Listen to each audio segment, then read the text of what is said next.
Good morning, listeners, and welcome to the Morning 4 podcast. I'm your host, Katie Parsons, and today is Wednesday, July 3rd, 2019. Thanks for joining me today. What are your 4th of July plans? What are you planning to do tomorrow to celebrate Independence Day? And maybe Friday, maybe you've got a 5-day weekend planned. Whatever it is, I hope that you have a great time and take the podcast along with you. My oldest two girls are running in a 5K in the morning, the Firecracker 5K here in Melbourne, Florida, and I'll actually be there working. I work in race management for a local company, the Running Zone, and so I will also be there working and cheering them on. And then after that, I'm guessing a nap in the air conditioning will be in order for all of us, or at least for me. And whatever your plans, I hope you're spending the day in a way that you love. And of course, if you're hitting the road or flying somewhere today, take the Morning 4 along.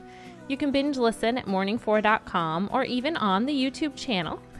And as always, thanks for making me part of your morning routine. So let's get these 4th of July festivities a day early started with Number 1. Do your 4th of July plans include going to the beach or maybe a parade, barbecuing outside, or even sitting poolside? The holiday is traditionally one that people spend outdoors from early morning until the fireworks come out at night. So July 3rd tries to make up for that, I guess, because it's National Stay Out of the Sun Day. It's designed to bring awareness to the toll that the sun can take on our bodies without the right protection and caution. And if you've been listening to this podcast for a while, you know that I'm hyper aware of skin cancer signs and symptoms. I try to keep myself and my family protected while allowing for some of that sunlight and vitamin D that we all need to stay healthy and happy. So I believe there has to be a happy medium between completely baking in the sun and never seeing the light of day at all. So if you do plan to be in the sun tomorrow, today might be a good one to take it easy in that regard. Sit in the shade, enjoy your air conditioning, and get hydrated in advance of all the fun tomorrow. Number 2. Are you happy where you live? I hope so. I know I am.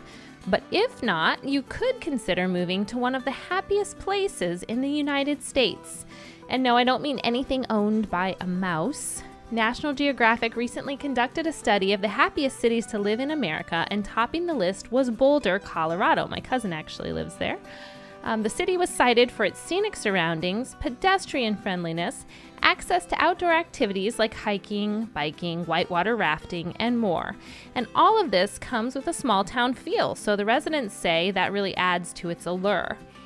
If Boulder's not your thing, the rest of the top 5 cities in order were San Luis Obispo, California, Charlottesville, Virginia, Santa Cruz, Watsonville, California, and Provo, Utah.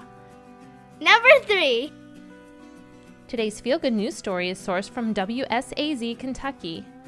2 kids in Ashland, Kentucky are riding a little happier today as a result of 2 wonderful acts of kindness. 9-year-old Javen Hamilton has lost his bike because it was recently stolen from his front yard. So his mother posted on Facebook about the bike and how it had gone missing, and a local pawn shop of all places reached out to the mom. Not to say that they had the bike, but to tell her that they wanted to buy him a new one. And Javen was obviously thrilled about the new bike. But a few hours later, after he received it, the police showed up with his original bike, which had been found. Knowing that he didn't need both, Javen decided to donate the first bike to another child who needed one. And so now 2 boys have bikes, and that is definitely a great way to turn a negative into 2 positives. Hopefully both boys get many miles out of those bikes. Number 4. So how can we take the negatives in our own life today and channel them for good? Well, let's think about that while we say today's affirmation. Repeat after me. Someone needs me today, even if he or she does not ask. Today, I will seek opportunities to connect. I know tomorrow is a holiday, but we will have an all-new episode live on the YouTube channel, on morning4.com, and anywhere else you listen. So I hope to see you here again tomorrow morning, and have a wonderful and safe, happy 4th of July.